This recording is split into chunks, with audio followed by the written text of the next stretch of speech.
శాంతి 4/8/2026. మధురమైన పిల్లలు, బాబాకు రైట్ హ్యాండ్ అనగా కుడి భుజంగా అవ్వాలంటే ప్రతి విషయంలోనూ రైటియస్గా ధర్మయుక్తమైన వారిగా అవ్వండి. సదా శ్రేష్ఠ కర్మలే చెయ్యండి. ప్రశ్న: ఏ సంస్కారము సేవలో చాలా విఘ్నాలు కలిగిస్తుంది?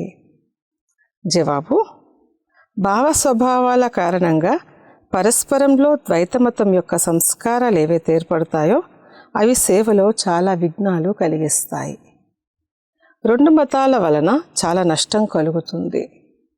క్రోధమనే భూతం ఎటువంటిదంటే దానివల్ల భగవంతుణ్ణి ఎదిరించడానికి కూడా సమయం పట్టదు. అందుకే బాబా అంటారు, మధురమైన పిల్లలు, ఇలాంటి సంస్కారం ఏదైనా ఉన్నట్లయితే దాన్ని తొలగించి వేయండి. పాట: అదృష్టాన్ని మేల్కొల్పుకొని వచ్చాను. ఓం శాంతి. మధురాతి మధురమైన ఆత్మిక పిల్లలు పాట విన్నారు. ఆత్మిక పిల్లలు అనగా సుప్రీం ఆత్మ అయిన శివబాబా యొక్క పిల్లలైన ఆత్మలు. శరీర కర్మేంద్రియాల ద్వారా పాటను విన్నారు. ఇప్పుడు పిల్లలు ఆత్మాభిమానులుగా అవ్వాలి. ఇందులో చాలా శ్రమించాల్సి కూడా ఉంటుంది కదా. పదే పదే స్వయాన్ని ఆత్మగా భావిస్తూ తండ్రిని స్మృతి చెయ్యాలి. ఇది గుప్తమైన శ్రమ. తండ్రి కూడా గుప్తమైన వారు కనుక శ్రమ కూడా గుప్తంగా చేయిస్తారు. తండ్రి స్వయంగా వచ్చి అంటారు, పిల్లలు నన్ను స్మృతి చేసినట్లయితే 5000 సంవత్సరాల క్రితం వల్లే మళ్ళీ సతోప్రధానంగా చేస్తాను.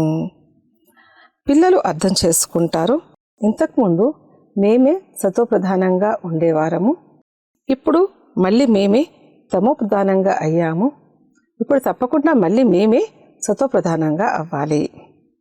పాట కూడా ఇలాగే అంటారు, పోగొట్టుకున్న అదృష్టాన్ని మళ్ళీ పొందడానికి పురుషార్థం చేయించేవారు సర్వశక్తివంతుడైన తండ్రి ఒక్కరే.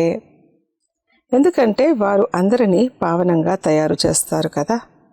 తండ్రి పిల్లలకు అర్థం చేస్తున్నారు, ఓ ఆత్మిక పిల్లలు, ఇప్పుడు మీ అదృష్టాన్ని తయారు చేయించేందుకు నేను వచ్చాను. విద్యార్థులు స్కూల్కు అదృష్టాన్ని తయారు చేసుకునేందుకు వెళ్తారు కదా. వారు చిన్న పిల్లలు, మీరు చిన్నవారు కాదు, మీరు పెద్దవారు, వృద్ధులు. అదృష్టాన్ని తయారు చేసుకుంటున్నారు. అవును, కొందరు వృద్ధులు కూడా ఉన్నారు. వృద్ధాప్యంలో కన్నా యువావస్థలో చదువుకోవడం మంచిది. యువత బుద్ధి బాగుంటుంది. ఇదైతే అందరికీ చాలా సులభం. మీ శరీరం అయితే పెద్దది కదా, ఇక్కడ బేబీ ఉంది, అంతగా అర్థం చేసుకోలేదు, ఎందుకంటే కర్మేంద్రియాలు చిన్నవిగా ఉన్నాయి. నింద, స్తుతి, సుఖ దుఃఖాలు, ఈ విషయాలను మీరు అర్థం చేసుకోగలరు. ఆత్మ అయితే బిందువు. శరీరం పెరుగుతూ ఉంటుంది, ఆత్మ అయితే ఏకరసంగా ఉంటుంది, ఎప్పుడు తరగదు, పెరగదు. ఆత్మ బుద్ధి కోసం తండ్రి కస్తూరి వంటి కానుకను ఇస్తున్నారు. ఎందుకంటే ఇప్పుడు ఇక బుద్ధి పూర్తిగా తమోప్రధానంగా అయిపోయింది. ఇది ఇప్పుడు స్వచ్ఛంగా కూడా అవుతుంది. మీరు అర్థం చేయించడం కోసం ఈ చిత్రాలు చాలా ఉపయోగపడతాయి. భక్తి మార్గంలో దేవతల ఎదురుగా వెళ్ళి తల వంచి నమస్కరిస్తారు, పూజ చేస్తారు. ఇంతకుముందు మీరు కూడా అంధవిశ్వాసంతో ఉండేవారు, శివుని మందిరాలకు వెళ్ళేవారు. కానీ వారే శివబాబా అని అప్పుడు మీకు తెలియదు. బాబా నుండి తప్పకుండా వారసత్వం లభించింది, అందుకే వారి మహిమ గాయనం చేయబడుతుంది. ఎవరైనా మంచి పని చేసి వెళ్తే వారి మహిమ గాయనం చేయబడుతుంది. శివబాబా స్టాంపును తయారు చేయాలి. శివబాబా గీతా జ్ఞానదాత అనే స్టాంపును సహజంగా తయారు చేయవచ్చు. ఆ తండ్రి అందరికీ సుఖాన్నిచ్చేవారు. తండ్రి అంటారు, నేను మిమ్మల్ని సుఖధామానికి యజమానులుగా చేసేవాడిని. వృద్ధ మాతలు కూడా మేము విచిత్రమైన శివబాబా వద్దకు వచ్చాము, వారు ఈ తనువులో ప్రవేశించారని భావిస్తూ ఉండవచ్చు. నిరాకారుణ్ణి విచిత్రుడు అని అంటారు. మేము శివబాబా వద్దకు వెళ్తున్నాము. ఈ చిత్రము అనగా శరీరము తాత్కాలికంగా ధరించారని వారి బుద్ధిలో ఉంటుంది. వారు పతితులను పావనంగా చేసి ముక్తి జీవన్ముక్తులను ఇస్తారు. అనగా శాంతిధామ సుఖధామ నివాసులుగా తయారు చేస్తారు. మనుషులు శాంతి కోసమే ప్రయత్నిస్తారు. భగవంతుడు లభిస్తే శాంతి లభిస్తుందని అనుకుంటారు. వారి సుఖం కోసము పురుషార్థము చెయ్యరు. తండ్రి వద్దకు ఇంటికి వెళ్ళాలి, భగవంతుడు లభించాలి అని అనుకుంటారు. ఈ సమయంలో అందరూ ముక్తిని పొందాలి అన్న కోరికను పెట్టుకున్నవారే. జీవన్ముక్తిని పొందేవారు కేవలం బ్రాహ్మణులైన మీరు మాత్రమే. మిగిలిన వారంతా ముక్తిని పొందాలన్న కోరికను పెట్టుకునేవారే. జీవన్ముక్తి యొక్క మార్గాన్ని తెలియజేసేవారు ఎవరు లేరు. సన్యాసులు మొదలైన వారి వద్దకు వెళ్ళి శాంతిని కోరుకుంటారు. మనశ్శాంతి ఎలా లభిస్తుంది అని అడుగుతారు. ఈ మార్గాన్ని చూపించే వారంతా ముక్తిలోకి వెళ్ళేవారే. మోక్షం అంటే ఏమిటి అనేది కూడా వారి బుద్ధిలోకి రాదు. ఇక విసుగు చెంది ముక్తిలోకి వెళ్ళడమే మంచిదని అంటారు. వాస్తవానికి ముక్తిధామము ఆత్మలు నివసించేటువంటి స్థానము. ఇన్ని సెంటర్లలోని పిల్లలు ఉన్నారు. అందరికీ తాము కొత్త ప్రపంచం కోసం రాజ్య భాగ్యం తీసుకుంటున్నామని, బాబా వారికి కొత్త ప్రపంచ రాజ్యాన్ని ఇస్తున్నారని తెలుసు. ఎక్కడిస్తారు? కొత్త ప్రపంచంలో ఇస్తారా లేక పాత ప్రపంచంలో ఇస్తారా? తండ్రి అంటారు, నేను సంగమంలో వస్తాను.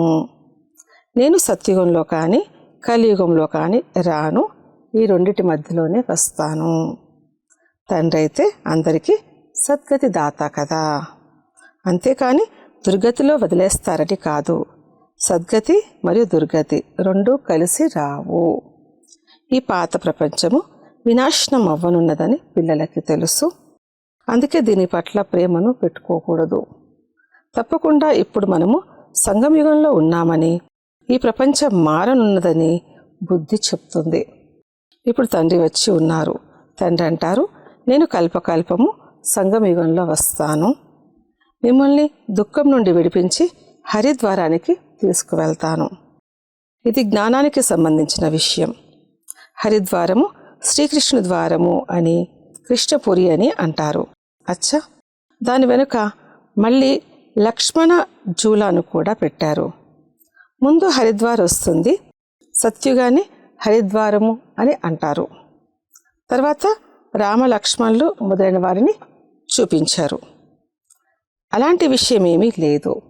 అవి కల్పించబడ్డ విషయాలు.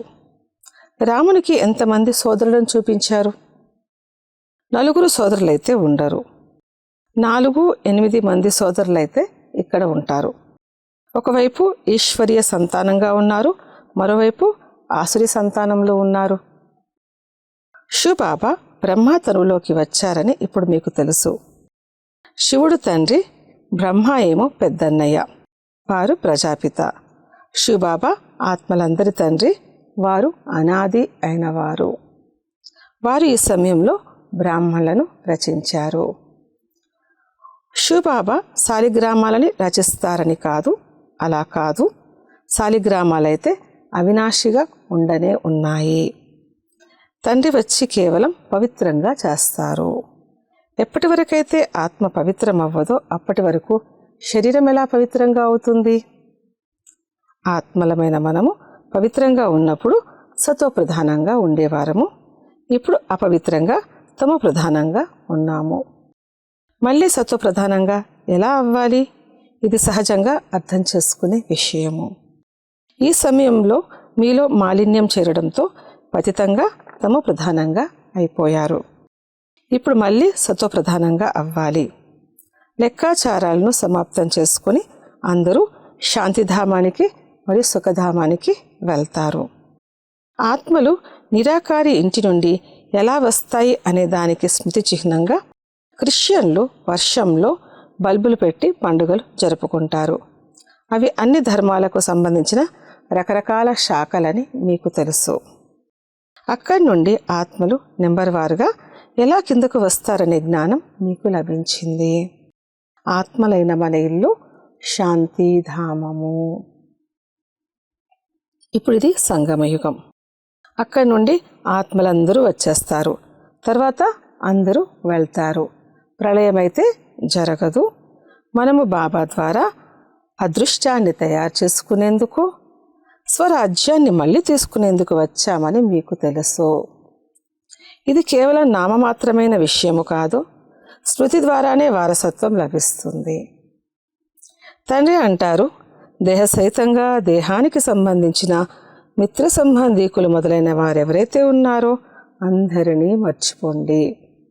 చిత్రంలో ఉన్నవారు మరియు విచిత్రుడు కూడా ఉన్నారు కదా. ఎవరినైతే ఈ కనులతో చూడలేమో వారిని విచిత్రుడు అని అంటారు. ఇవి చాలా సూక్ష్మమైన విషయాలు. ఆత్మ ఎంత చిన్ననిది. ఆత్మ గడియ గడియ పాత్రను అభినయించవలసి ఉంటుంది. ఇంకెవరి బుద్ధిలోనూ ఇలాంటి విషయాలు లేవు. మొట్టమొదట బుద్ధిలో ఇది కూర్చోబెట్టాలి. మనము ఆత్మలము, వారు మన తండ్రి. వారినే పతిత పావన, ఓ భగవంతుడా అని స్మృతి చేస్తారు. ఇక వేరే చోటుకు వెళ్ళాల్సిన అవసరమే లేదు. కావున స్మృతి కూడా ఒక్కరినే చెయ్యాలి కదా. భగవంతుణ్ణి స్మృతి చేస్తున్నారంటే తప్పకుండా వారి నుండి ఏదో లభిస్తుందని అర్థం. మరి ప్రతి చోట ఎదురు దెబ్బలు ఎందుకు తింటారు? భగవంతుడైతే పరంధామం నుండి రావాల్సి ఉంటుంది. మనమైతే అక్కడికి వెళ్ళలేము, ఎందుకంటే పతితంగా ఉన్నాము. పతితులు అక్కడికి వెళ్ళలేరు. ఇప్పుడు మీకు ఆశ్చర్యం అనిపిస్తుంది. భక్తి మార్గపు పాత్ర ఎంత అద్భుతమైనదో కదా. ఓ ఈశ్వర, ఓ పరంపిత, ఓ గాడ్ ఫాదర్ అని భగవంతుణ్ణి స్మృతి చేస్తారు. వారు ఒక్కరే అన్నప్పుడు ఇక వేరే వైపుకి వెళ్ళి ఎందుకు ఎదురు దెబ్బలు తింటారు? వారొక్కరు పైన ఉంటారు, కానీ ఇదంతా నిశ్చితమై ఉంది. డ్రామానుసారంగా అనంతమైన అవివేకంతో భక్తి చేస్తారు. ఇప్పుడు మీరు అనంతమైన వివేకవంతులుగా అవుతారు. శ్రీమతంపై నడుచుకునే వారే వివేకవంతులుగా అవుతారు. వారు దాగి ఉండరు. వారు సదా శ్రేష్టాచారి కర్మలే చేస్తారు. తండ్రి అంటారు, నేను దుఃఖహర్త సుఖకర్తను. కావున పిల్లలు కూడా ఎంత మధురంగా తయారవ్వాలి. తండ్రికి రైట్ హ్యాండ్గా అవ్వాలి. ఇటువంటి పిల్లలే తండ్రికి ప్రియం అనిపిస్తారు. వారు రైట్ హ్యాండ్ కదా. ఎడమ చేతితో అంతగా పని చేయలేరని మీకు తెలుసు. ఎందుకంటే కుడి చెయ్యి ధర్మయుక్తమైన పనులు చేస్తుంది. అందుకే ఈ కుడి చేతిని శుభకార్యాలలో ఉపయోగిస్తారు. పూజ సదా కుడి చేతితోనే చేస్తారు. తండ్రి అంటారు, ప్రతి విషయంలోనూ ధర్మయుక్తమైన వారిగా అవ్వండి. తండ్రి లభించారంటే సంతోషం ఉండాలి కదా. తండ్రి అంటారు, నన్నొక్కరినే స్మృతి చేసినట్లయితే అంతిమ సమయంలో ఎటువంటి ఆలోచనతో చనిపోతారో అటువంటి జన్మ లభిస్తుంది. అంతిమతి సోగతి జరుగుతుంది. మతము మరియు గతి ఒక్కటే, లేదా గతిని ప్రాప్తింపచేసే మతము ఒక్కటే. ఈశ్వరుడిచ్చే గతి లేక మతము ఈశ్వరుడికే తెలుసు అని అంటూ ఉంటారు. వారే పతిత పావనుడు. నేను మనుషులను పావనంగా చేసి దుర్గతి నుండి సద్గతిలోకి ఎలా తీసుకువెళ్తాను అనేది నాకు తెలుసు. భక్తి మార్గంలో ఎంత శ్రమ చేస్తారు, కానీ సద్గతి కలగదు, ఫలమేమి లభించదు. సద్గతినిచ్చేవారైతే ఒక్క తండ్రి మాత్రమే. భక్తిలో ఎవరు ఏ భావనతో పూజ చేస్తారో వారికి ఆ ఫలాన్ని ఇచ్చేవాడిని నేనే. అది కూడా డ్రామాలో నిశ్చితమై ఉంది. వారంతటా వారికే పురుషార్థమనుసారంగా ఫలం లభిస్తుంది. ఇప్పుడు పిల్లలు తమ పురుషార్థంతోనే పవిత్రంగా అవ్వాలి. తండ్రి అంటారు, మధురాతి మధురమైన తండ్రిని స్మృతి చెయ్యండి. వారే సర్వశక్తివంతుడు, ఆల్మైటీ అథారిటీ. వారెంత ఉన్నతంగా తయారు చేస్తారు. మీరంతా తెలుసుకున్నారు మరియు తండ్రి నుండి వారసత్వాన్ని తీసుకుంటారు. రచయిత మరియు రచనల జ్ఞానం మీ బుద్ధిలో ఉంది. ఇంతకుముందు మీలో ఈ జ్ఞానం లేదని మీకు తెలుసు. యజ్ఞతపాలు మొదలైనవి చేయడం, శాస్త్రాలు మొదలైనవి వినడం, ఇది శాస్త్రాలకు సంబంధించిన జ్ఞానము. దానిని భక్తి అని అంటారు. అందులో లక్ష్యము ఉద్దేశము ఏమీ లేవు. చదువులో లక్ష్యము ఉద్దేశము ఉంటాయి. ఏదో ఒక రకమైన జ్ఞానం ఉంటుంది. పతితుల నుండి పావనంగా అయ్యేటువంటి జ్ఞానం మనకు పతిత పావనుడైన తండ్రి వచ్చే ఇచ్చారు. సృష్టి ఆది మధ్యాంతాల జ్ఞానాన్ని తండ్రి ఇచ్చారు. ఈ సృష్టి చక్రం ఎలా తిరుగుతుంది? ఇందులో యాక్టర్లందరూ పాత్రధారులే. ఈ నాటకం అనాదిగా తయారై ఉంది. ఈ అనంతమైన జ్ఞానం అయితే తప్పకుండా ఉండాలి. పిల్లలైన మీకు తెలుసు, ఇప్పుడు మనము ఘోర అంధకారం నుండి బయటికి వచ్చి అత్యంత ప్రకాశంలోకి వెళ్తున్నాము. మీరిప్పుడు దేవతలుగా అవుతున్నారు. ఆది సనాతన ధర్మము దేవీ దేవతా ధర్మము, దాన్ని హిందూ ధర్మం అనేసారని కూడా మీరు అర్థం చేయించాలి. నెమ్మదిగా ఈ విషయాన్ని కూడా అర్థం చేసుకుంటారు. పిల్లలు లేచి నిలబడాలి. ఇందులో చాలామంది పిల్లలు కావాలి. ఢిల్లీలో కాన్ఫరెన్స్ చేయాల్సి ఉంటుంది. పరిస్థాన్ అని కూడా ఢిల్లీని అంటారు. ఇదే యమునా నది తీరం ఉండేది ఢిల్లీ రాజధాని.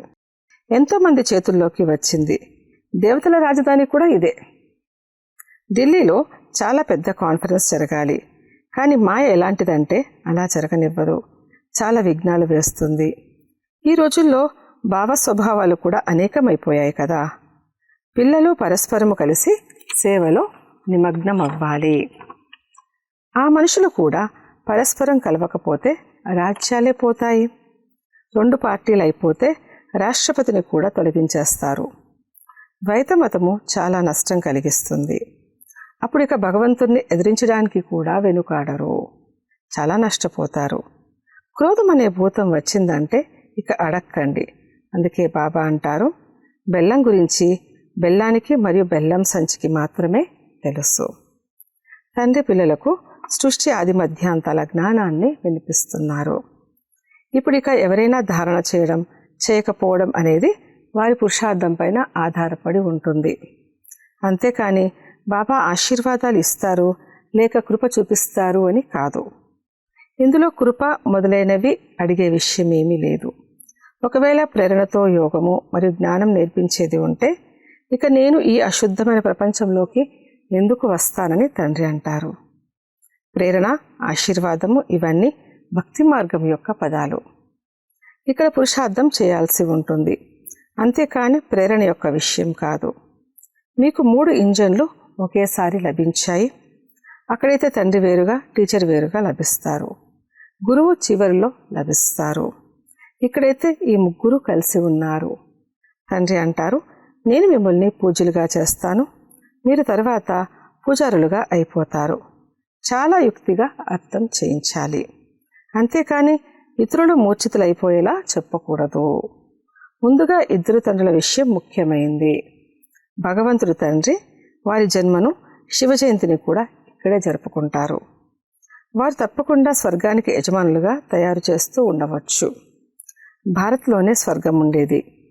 ఇప్పుడు నరకం యొక్క వినాశనం కోసం మహాభారత యుద్ధం ఎదురుగా నిలబడి ఉంది. తప్పకుండా తండ్రి కొత్త ప్రపంచాన్ని స్థాపన చేయించేవారు కూడా. మేము భారత్ను పావనంగా తయారు చేసి తీరుతాము అని తండ్రి శ్రీమతమనుసారంగానే మనం చెప్తాము. అచ్చా, మధురాతి మధురమైన సిక్కిలదే పిల్లలకు మాతాపిత బాప్దాదాల ప్రియ స్మృతులు మరియు గుడ్ మార్నింగ్. ఆత్మిక పిల్లలకు ఆత్మిక తండ్రి నమస్తే. ధారణ కొరకు ముఖ్య సారము.